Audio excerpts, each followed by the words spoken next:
Is that a real thing? Yeah, we're on, Pete. Wow. Good evening, everyone. Welcome to a completely unique and special evening of FFUK entertainment. Each year, as many of you know, at the end of each season and before the next, we interview the winner of the FFUK League. Usually, that would be Chris carrying out the interview. But it's been a very special year, as many of you will know. Chris actually won the league this year, so that means I get to interview him. And now I would like to welcome the big man, Chris. Thanks very much, Pete. Thank you.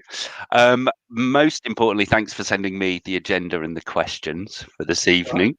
I believe that you want to now speak. This is a bit of a sort of strange role reversal evening, because usually you lead these conversations, and of course it's fallen to me tonight. So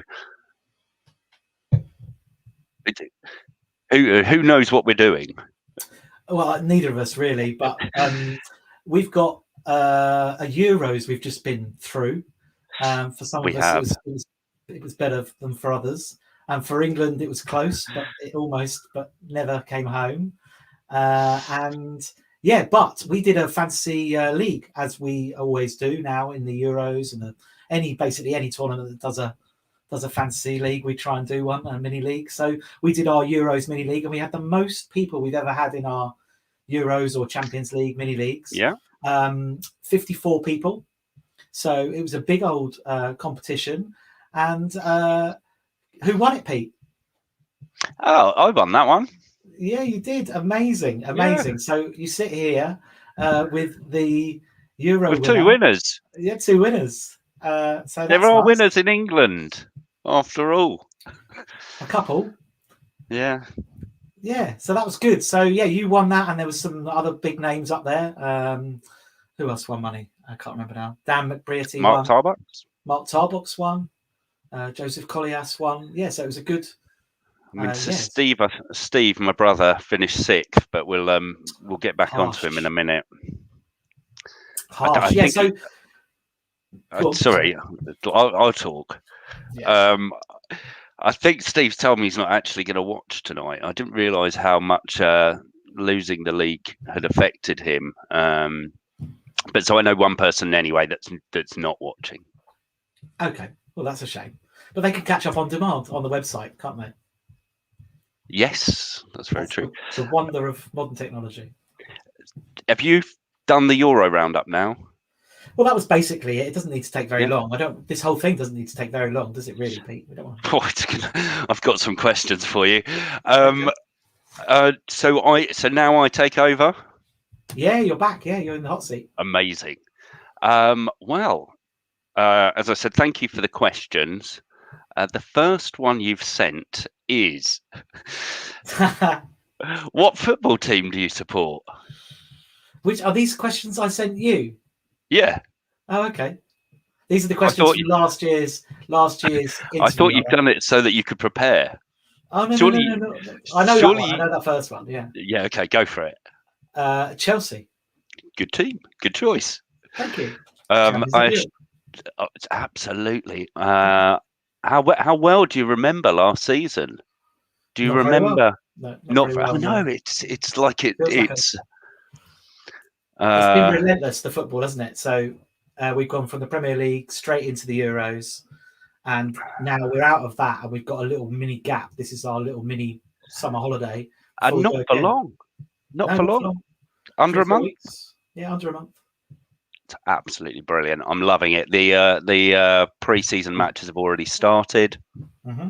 What I do usually with each match, match report that comes in, is put the scoring player, assister, or goal scorer straight into my team, and it looks completely different by the time the season starts. So, welcome, Jared Bowen. He's my new number one. Number one, you put him in goal. I have. Go on. I'll get to the straight questions. Okay. It's really important for me to congratulate you on winning the FFUK season 2020-21. It's the first time I think you've won anything since 2009-10. Do you mind if I call this period in between the wilderness years? You can call it that if you want, yeah. Okay. How did it feel winning? Winning felt great, yeah. Yeah, awesome. Did you change your strategy this season? What from the previous season? Well, I think I must have done, because my previous season was my worst ever season. So, or not worst ever in terms of, not quite, but it wasn't far off. It was certainly the worst for a long, long time. Yeah. Anything significant there? Well, so I've tried to look at it. Tactically? I've tried to look at it a little bit. I made some notes, you see, Pete. So, brilliant! You would have done.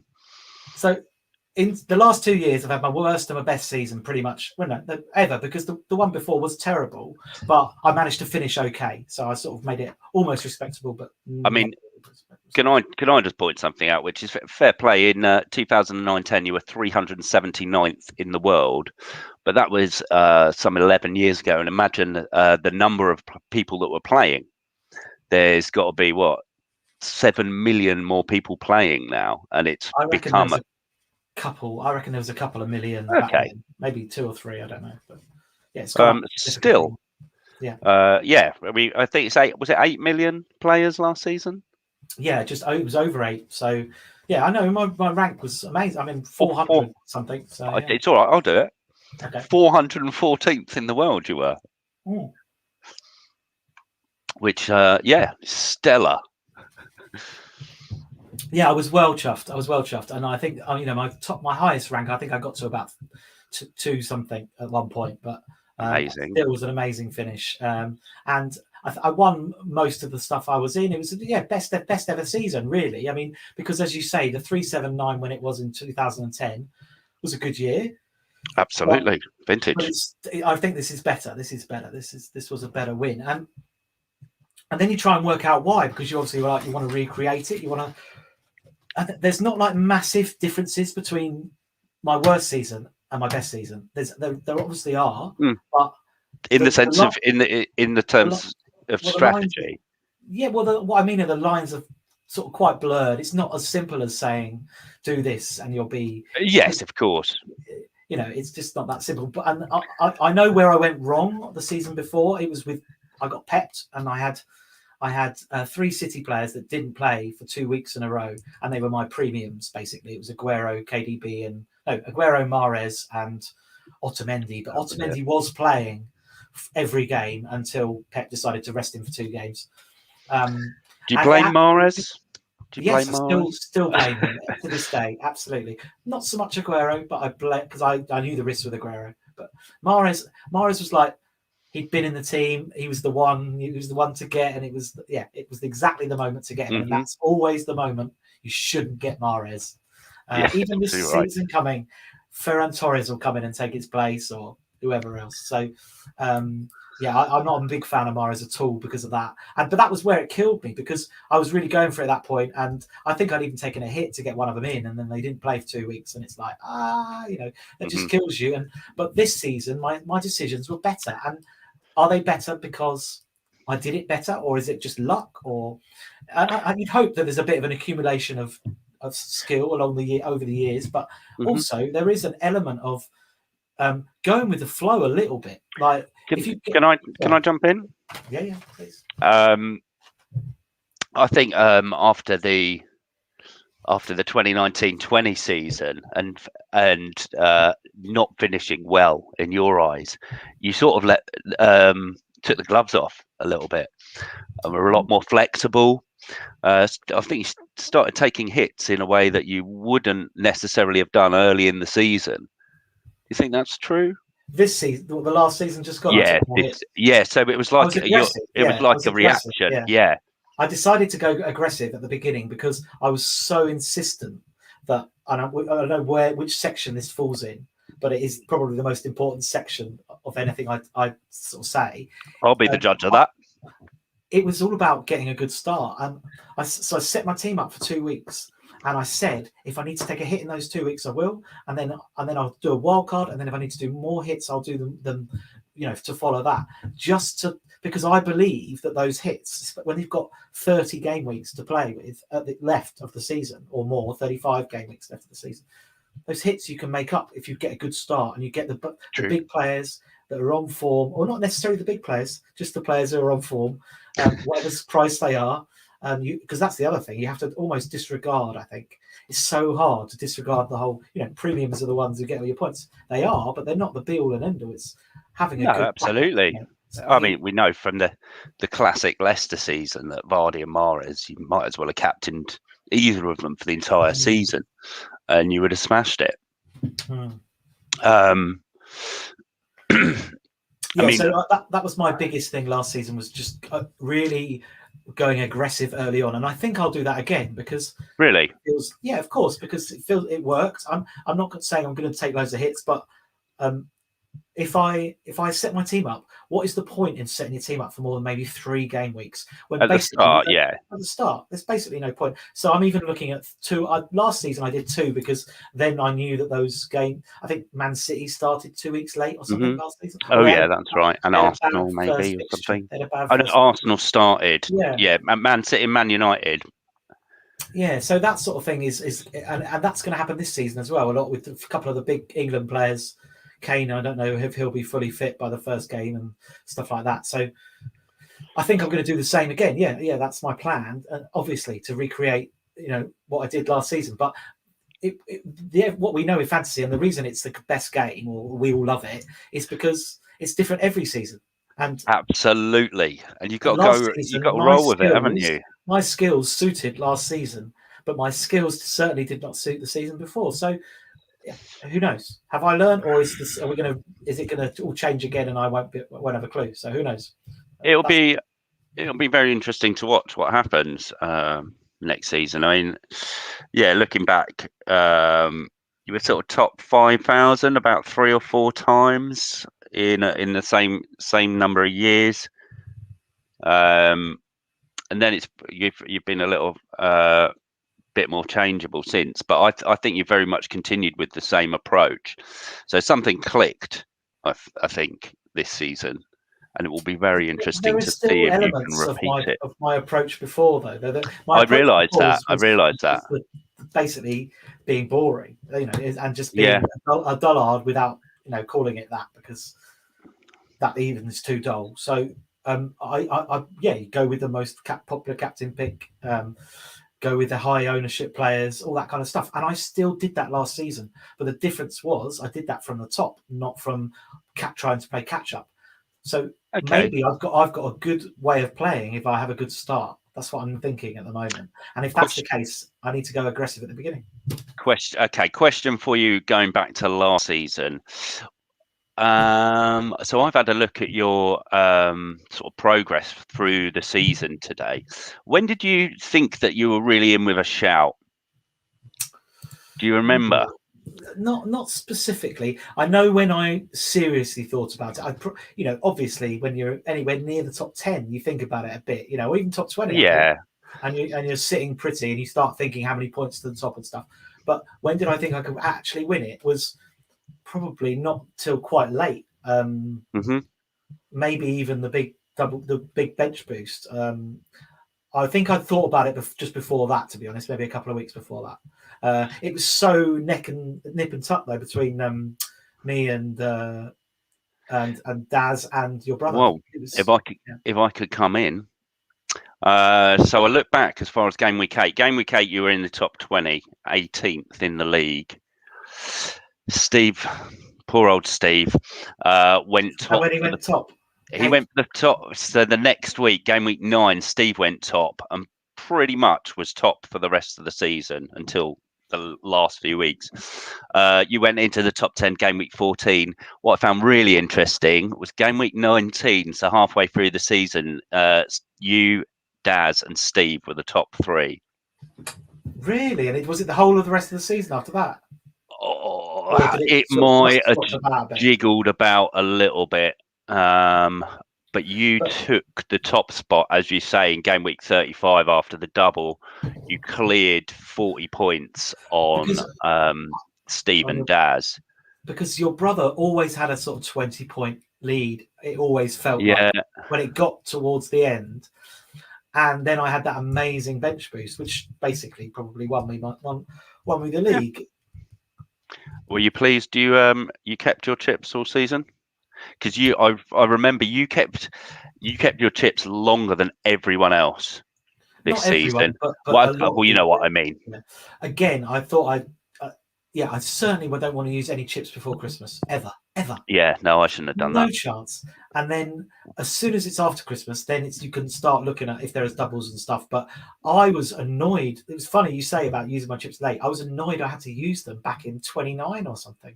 I was like, I want to use them 35, 36, 37. That's when I want to use them, or 37, 38, Because I just thought, you have good weeks and bad weeks on the doubles. So they don't, even with a chip, they don't necessarily mean you're going to have a good week, do they? No, and there's many times. Increases your chances. Of course it does. But you could have ended up falling flat. But it happened that you had an amazing week that week. So it's kudos to you basically for keeping it and doing it right. There was a couple of things that were so lucky. I mean, I got Emile Smith-Rowe was 4.2 million, and I bought him in on my wild card as a placemaker, to make room for all the other players. Never going to play him, and I thought all I need from him is to play the double game week. That's all I want, because I knew Arsenal had the double. Yeah, and at 4.2, and I got Holding at 4.2 as well, or 4.4 maybe. And I thought the two of them, if they just play the double, I don't even care if they get clean sheets and goals, but if they just play the double, and then I think Holding got eight, and Smith-Rowe got did he get a goal or something? He had 2 goals. I mean, crazy. So that was when I looked at it, and I could see my bench was like 40 points with 2 to play or something. It was ridiculous. So it was. I think it ended up 49 points, my bench, which is crazy. I mean, certainly you'd consider that the FPL gods shining on you that week. Or that I'd earned it, Pete, for all my struggles over the years. What do you reckon? Luck or skill? What do you mean? Generally in FPL. Well, there's luck, but why is it often similar players at the top? So there's two sides of the coin, isn't there? There's luck, but you've got to play your percentages. Oh yeah, we've got to do a coin toss. Should we do that now? If you like, yeah. It's very straightforward. All right. So no, don't do it just yet. No, you've done it. It's fine. It's fine. The call is tails, and it's from Jamie Davis for JPC's. What's his prize? What's the prize called? Lucky, not so lucky. Bench loser. No, just my luck. Just my luck. And it's for the lowest scoring 11 players who played in the game week of the season. And I think he got, I can't remember, he got like 20 or something for 11 players. So gutting. We've all been there. It might even be worse than that. Anyway, if he calls tails, and if it's a tail, then JPC pays his entry fee for next season. So Pete, can you reveal whether it's a tail or not? It's heads. It's heads. Oh, lucky Jamie, you got to pay your own. Oh, shit. Entry fee. And well done, JPC. Just your luck. Just your luck. Exactly. Sorry, Jamie. Oh. Well, that was a nice little moment. That was a nice little interlude. Yeah. All right. I can't remember what else I told you we're going to talk about. Obviously, I've just thrown the agenda out the window as soon as we started. I thought it might go like that. Yeah. Do you know who your best player pick across the season was? Do you think there was anyone really that stood out for you? Oh, like I say, like Emile Smith-Rowe is like a little cult hero of mine now because of course. Of that. But are you putting him in next season? No, not yet. But who's my best player? It's a weird one because your best players are the ones who get you all the points. So Salah, Kane, Bruno were my pretty much. I kept them the whole season. is a good one for you. Did you stick with a formation through the season? I mean, I find it difficult not to stick with the tried and tested 3-4-3. Whatever I try and do, it goes wonky for me. So whenever I leave it, I don't mind if we've got a 3-4-3 playing 3-5-2 for the odd game week because something's going to happen to one of the strikers or whatever. But I know what you mean. I mean, because people experiment with the I don't know. Certainly you see a lot of 3-5-2s. People talk again about 4-4-2s. My next season lineup at the moment is a 3-5-2 already. So with a 4.5 million Binner forward. Yeah, see, I just can't bring myself to do it. I always end up. But the thing is, I suppose if you're only going to do 2 weeks or something, then it's not so bad. But true. I mean, I love that you're going to go into next season with that 2-week strategy. That's gold. Yeah. I hope you lost on 5th page after 2 weeks. Well, I'll definitely win on it, won't I? So it's always entertaining to see. Well, this is the thing, I've spent the last season before down in the depths, just so full of hate, and full of hate for the game. The only good thing I would say is when you run this league, at least there's other stuff you can do to kind of absolutely kind of enjoy the same kind of feelings, but not in the same way. And then you sort of, as you said before, you sort of just take the eye off it and really just leave it. And yeah, anyway. I mean, I'll give a shout out to the cons, not because I won it, but I did the opposite to you. I was really silly and just on a whim burnt my free hit in about game week 16 or 17, and it got me nothing. So I lost points effectively on what I would have had if I'd not used the chip because no one else was doing it. And then I dropped down the league, and the cons was amazing. All my season became about is just get through to the next week in the cons, which is really nice to have, as you say, alternatives to play for. The best game week score is another one that's really easy to go all out for that. Yeah, you've got to have something to play for at the end of the season. Otherwise, it's really hard to keep motivated. But yeah, we try and do that a little bit here. Try and do that. Okay. I'm going to move on to next season. Have you done your team? Have you got a team ready? An A team. I'm not. It's not finished, but maybe it is. But it is a question for you. Do you think so? I often wonder if that initial sort of couple of teams I prepare right at the start, by the time I get to August, I've completely messed it around so much that I would have been better off just not touching it for a month. What do you think about that? The over tinkering. Yeah, absolutely. I think there's a definite truth there. But I remember one year, putting the auto select in. Oh yeah. And leaving it, and I left it, and as long as I could, and I think I got to like the 1st of August. Okay. And, with the season starting on like the 11th or whatever, 12th, and then I did my team then. And that was the season I had my worst ever season. I don't know if there's any logic in it. I don't know. I think you can definitely over tinker in the last day. I think there's an argument for leaving it 24 hours, and unless there's any injury news, don't take any players out. In the last 24 hours on a whim. But I always think that the first team you go to is a really good. It's close. It's not far off. Probably it's not far off. It shouldn't be far off. The first team you settle on. Because otherwise, why are you picking a team? If you're not happy with not every player, but maybe one or two, you might want to.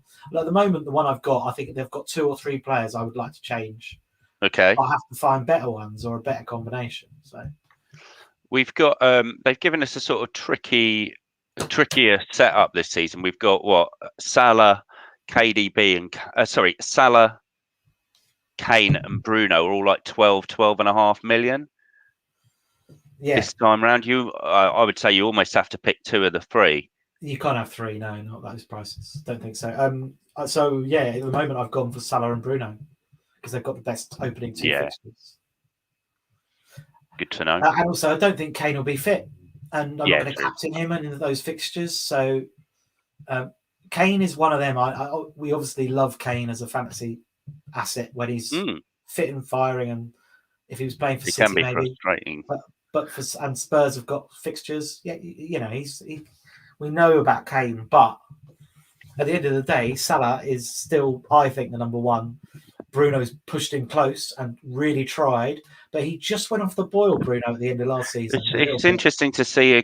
I mean, it might be because of Ronaldo, but to see him with a much quieter role in the Euros. Well, he wasn't great. I don't think he was brilliant towards the end of the season, and then he didn't have a good Euros, did he? He got subbed and he got dropped. I think. Yeah, he didn't even start the latter matches. But he's really the only one who's ever done what Salah's done, which is like in midfield. You know well, for a long time there've been players in the past, but the last few seasons it's been Salah, really, isn't it, as the number one? And then Bruno was looking like he might challenge him, because the problem is Kane is always going to struggle hard to challenge with Salah, because he gets a point less per goal and a point less per clean sheet.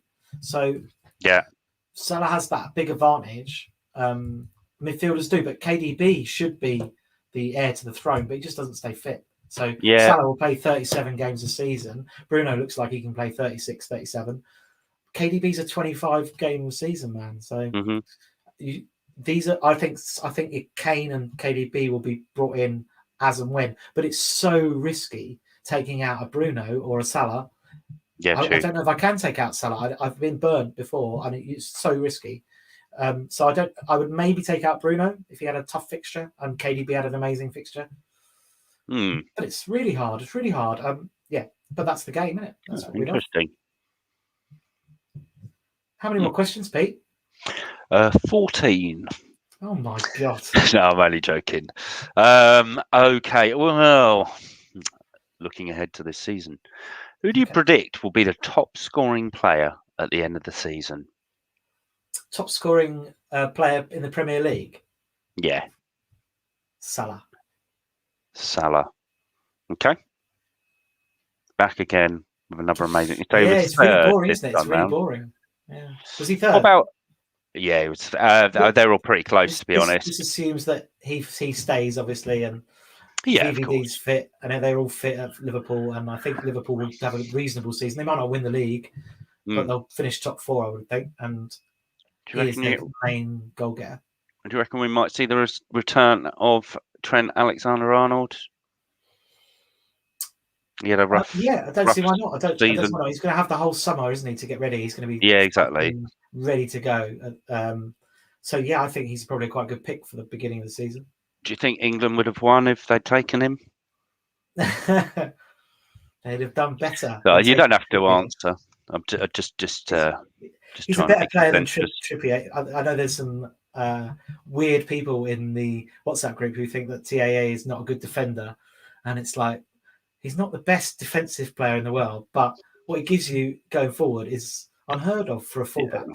Unheard of. So he is probably the best right back in the world, but in the top 3, and people think he can't defend. It's crazy. Yeah. Anyway, just leave that hanging. Yeah. So I've got him in my team, game week 1. Yes. Oh, good to know. If you had to pick 3 players from one team that isn't Man City or Liverpool. These are the questions I gave Grant the year before. This is what you said to me, yeah. Yeah, okay. I thought you'd prepared for this. No. I wasn't joking when I said thanks for sending me all the questions. I thought you were. Right, so... Well, I was, because it just demonstrates how organised you are. It does. I didn't do it. I wasn't really on form at the start of this, but... I was going to make a joke about how organised you are, and thank you for.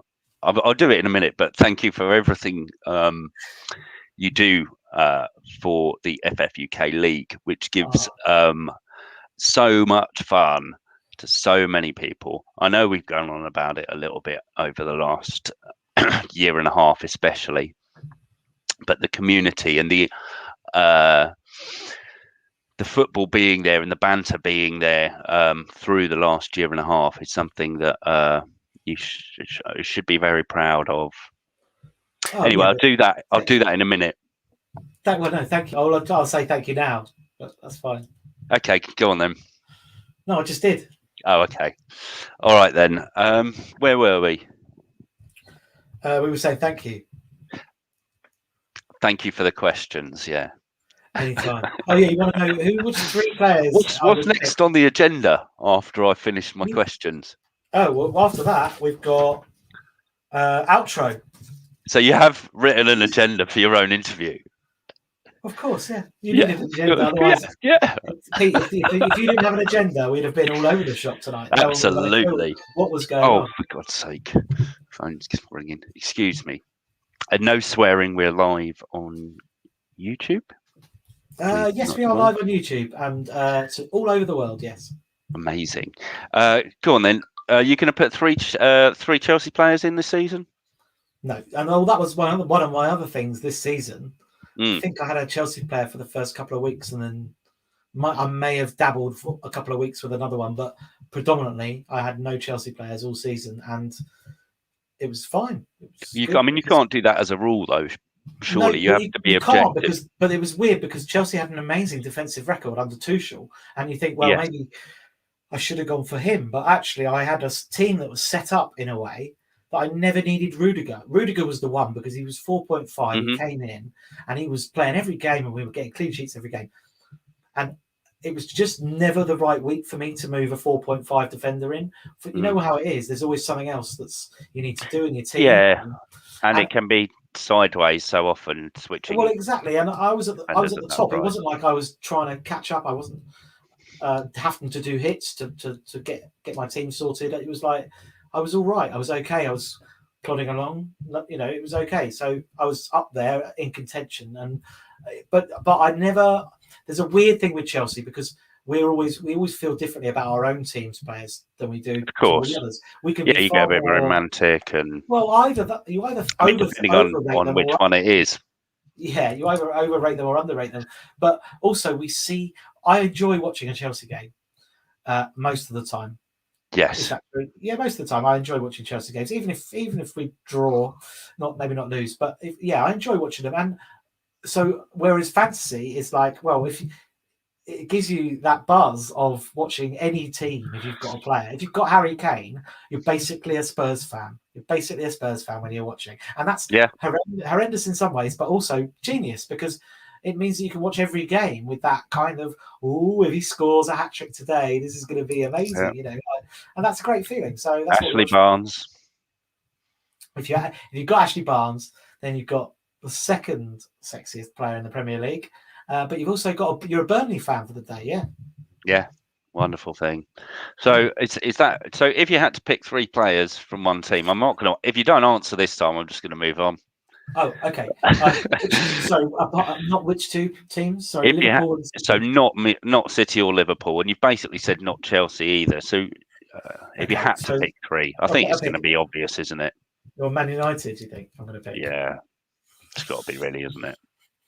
I haven't really looked. So Bruno's an obvious one, and then Sancho's 9.5, is he? Yeah, you wouldn't put Sancho in though, would you? No, I wouldn't. No, I wouldn't have 3 Man United players. I'd have 2. I'd have 2. I'd have 2. I'd have a defender. So you're looking at Maguire and Varane are expensive. I don't know what. Sorry, Chris. We're short on time, so we're not going to do this team by team. Can you just pick one? Okay. And I'll pick mine as well, just for entertainment purposes. Okay. No, I'm not going to go for any of them. You're not going to go for any of them. That's a shit question, isn't it? I thought you'd prepared for this. No, I didn't prepare for my questions. I prepared for your theme. You sent me, when I said to you, I'll send you questions, you sent me themes. Yeah, that was just to put you off track. Well, I did. I've written down my notes in theme order. Not your question doesn't even feature in your theme. So anyway, no, it doesn't. All right. Well, how much is Henderson? If he's first choice and he's 5 million, I'd have him. You're not trying to pick 3 players from Man United. Oh, you don't want me to do that? No, you're supposed to be doing which team would you pick 3 players from? Oh, if you had to. If I had Henderson's 5 mil. Yeah, I think I'll go Man for United's him. not a bad shout.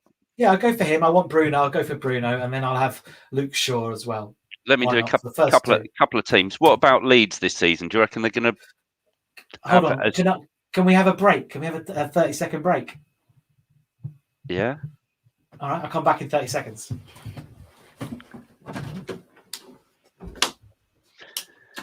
Oh, there's nothing like dead air. So I haven't really prepared anything for any breaks. Talk to you a little bit about the Euros if you want. Yeah, like Chelsea, I mean, I started the competition without any England players in my team at all. But of course, they did very well, completely solid in defence. My memory eludes me now, but they. Thank God for that. I hope you. What did you do? Did you sing or something? I talked about the Euros. I mean, I didn't really. I sort of. Did England let in a goal before the final? Did Denmark score? Yes, they did. Yeah, Denmark scored. Yeah. No, let's not go over the Euros. We've moved on. Oh, I didn't have much of a choice, mate. Well, no, I know you had to go back. I thought you'd prepared notes. No, well, you didn't tell me there was going to be breaks. Maybe I thought you could discuss your themes. What I should have done, which would have been a bit more topical, was to go through who's in my FPL team at the moment. I mean, I could tell you, I've got two Leicester players sitting there at the moment. Fofana and Vardy. No, don't know. It's not my interview, Chris, so I'm going to leave that for another time. When I interview you, yeah. Do you reckon Leeds are going to have a good, as good a season this time? I suppose they're a mid-table, weren't they? So they might have as good a season, but they've been priced higher, haven't they? So yeah, there's a couple of good picks though there. I think still. I think I've got 2 Leeds players in my team. Have you? Yeah. All right. Just write that down. Right, next question, please. Okay. Can wrap this up in a couple of minutes. I know it's getting a bit dull. Can you give the community 1 or 2 underpriced punts you think may do well this season? Mate, I have not prepared for that at all. Your questions. Yeah, my questions that for Grant and the previous year winner and the previous year winner to that. Not my questions to myself. Well, have a look at you. I think you'd have your team up on the screen just in case you need to refer to. Okay, cool. Oh, shall I go through mine? No, it's fine. Okay, underpriced gems. Okay, so. Let me help you. I mean, I think Rapinha, although he's an established player. Yeah. He's cheap, isn't he? He's good value. Good value, yeah. 6.5. Underpriced is always hard at this time. I think because we don't know, do we? Good value if he stay. Obviously, he should stay at Leicester. There was some rumours he was going to leave, but I think Fofana's a decent pick. I think there is value out there, but as always, it's about catching those right players at the right time. I can pick a player 3 weeks to go. I looked. I've got Antonio in my team at the moment, and it's like he's fit at the moment. He's playing, and you think got Newcastle first week. That's okay. He's not that expensive. I think Rafinha. I think I like Tony. I quite like Ayling. I think's underpriced by 5.5. There's some There's some reasonable 4.5 goalkeepers this year for a change. Couple Sanchez. Yeah, well, Sanchez and a couple of the guys coming up could be good. Yeah, well, I just don't trust Watford for clean sheet. No. And I mean, to be fair, Bartman's not guaranteed either. I think he came in for Foster, who was injured. You'd imagine he'd start over him. Anyway, who knows? But I think I haven't. That's why we're here. I'm sorry, Pete, but I haven't really looked at the squad. Like, I've literally made my first team about 3 or 4 days ago and haven't really thought about it. So okay, no problem. I'm not offended that you've not prepared properly. Sorry, I didn't realise you were going to repeat my own questions back to me. If you want to talk about themes, I've got some lovely stuff. Okay, go on then. You've covered all the themes. I've done all the themes. I think so. All right, let's go back to. Well, no, actually, we have. They were rules you stick to. We've covered that. Have we? Okay, yeah. Strategy, dealing with the competition. I mean, basically, that came down to the chips. I think the competition. So I would say the best. I've got my themes here. Yeah, no, I'm with you. I'm catching up, Pete. I'm catching up with your themes. I would say that competition is obviously important, but the competition is just in your little mini league, and actually, the bigger picture is just, powering on. Don't worry really that who's one place ahead of you, because if you get the better player, or you get a player who's coming into form, who's got the fixtures ahead of him, or whatever it is that you think's going to sort of help you get the competitive advantage. It's not just that one player you're playing against. It's of course 8 million players. So no, I think it's kind of an important thing. I think way too many people in this game in FPL get hung up on the 3 people above them, for example. And I definitely was starting to do that when I was towards the end of the season, when Steve and Daz were up there. Was I a bit of an inspiration to you? You were more of a sort of this is what could happen if it all goes wrong, really. So that was a nice thing to have. So sort of like it could be worse benchmark. Yeah. Yes. Yeah, it wasn't great for me this season. No, but you say that, but you won the Cons and then you won the Euros. So yeah, you've absolutely smashed it, really. Well, no, you've absolutely smashed it. Oh, so it was strategic. Of course, but it's also actually success. It's just your overall rank last season ended up not amazing because and I think that's the whole modern fantasy a little bit, is that we all have all these other things going on with our, like, if it was like, if like there are these other fantasy competitions you can now play for money, fan tracks, or I can't remember what they're called. But if I was doing that, I would definitely spend less time. Games are available. I wouldn't worry so much about FPL, maybe, and I could see that,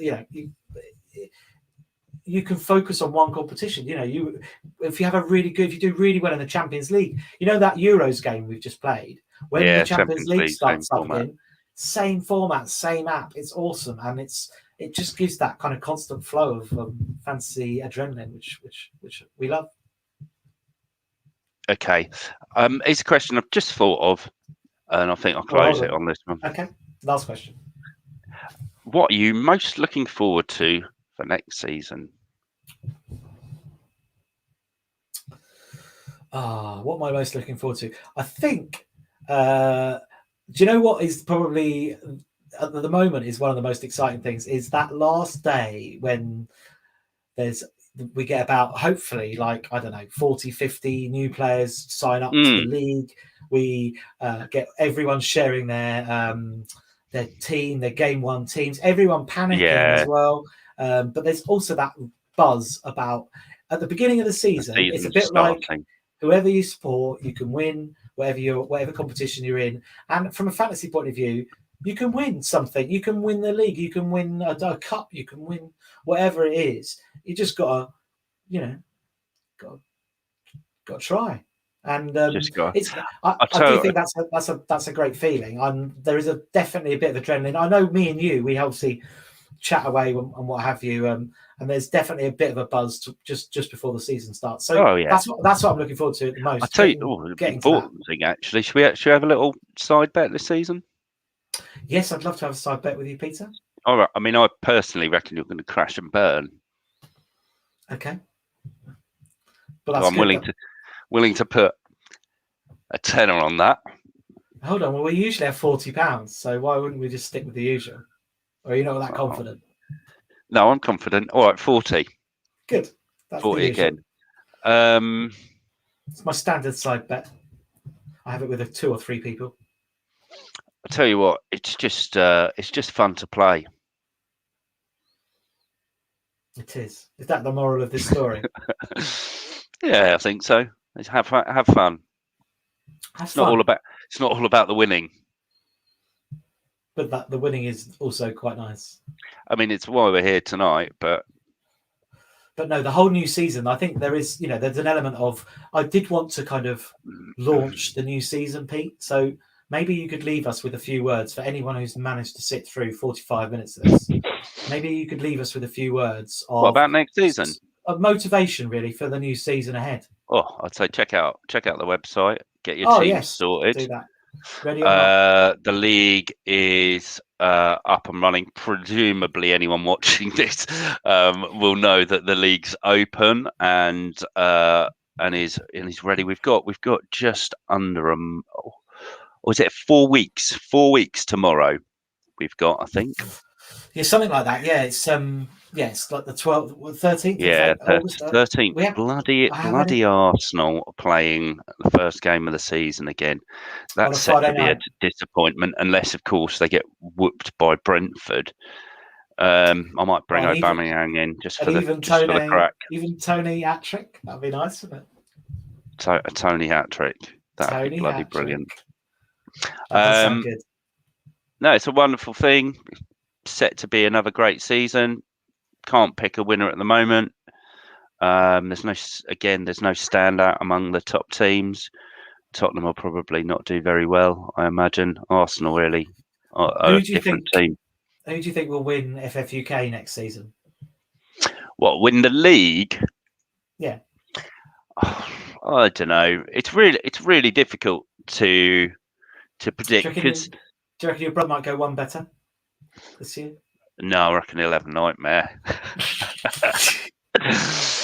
I don't know. It's just not as simple as that. It's just so unpredictable. We do have a few players that sort of that always do well. But some of them, I can think of people that are having a good season, and then it sort of takes a wrong turn, and so they just give up, and it just gets worse and worse and worse. It seems to be that it's not like it used to be, and it's the same people winning the league every year on year. If you looked at the winners of the last few years, they've all had sort of good season, bad season. Well, Bakes is a great example. Bakes had a pretty poor season last season. Yeah, and I don't know if that's he does all right. Absolutely, and he's won the league, and quality player. A really good player. He's won the league twice, doesn't he? I think we talked about it earlier, and don't want to go over old ground, but the start is so important. And if you have a bad start, it's a really harsh thing to say, but your season is over. And that's I don't believe that. Yeah, I think that's true. I think that's true. Maybe you could get away with one bad week and then start in the second week. No, I don't think that's true at all. I had that season. A couple of seasons back, I finished 7th, and at Christmas I was like halfway down the second page. Yeah, I suppose so. Or maybe it's doable. It's just I think it's just my new strategy is try and be aggressive at the beginning, and that kind of maybe it's clouded my judgment a bit, but. No, every season's different. Can I say, Pete, thank you to you, and not just you, because may as well finish this sooner rather than later. Thank you to James Downey, who's been doing loads of design stuff and making some cool banners and pictures and stuff, which we're going to get on the website and on the socials. And thank you to our admin crew, who are responsible for sort of keeping the ship running while me and Pete are doing whatever we're doing. And also, if anyone wants to get involved. And more importantly than getting involved, the best way you can get involved is to invite your friends to join the FFUK League. That's what we want. So feel free to share the love. Join the Conts League. There is a head-to-head league open as well. The new FFUK head-to-head championship. We're going to have promotions and relegations going forward in those. Mm-hmm. Whole new dimension. Yeah, I've got a really good idea for that as well, but we'll come to that in a bit. But tonight? Maybe later. But enter the head-to-head league, enter the Conts, enter FFUK, and invite your friends. That's massive. So Pete, last words, and then let's get out of here and let people get back to their lives. Enjoy.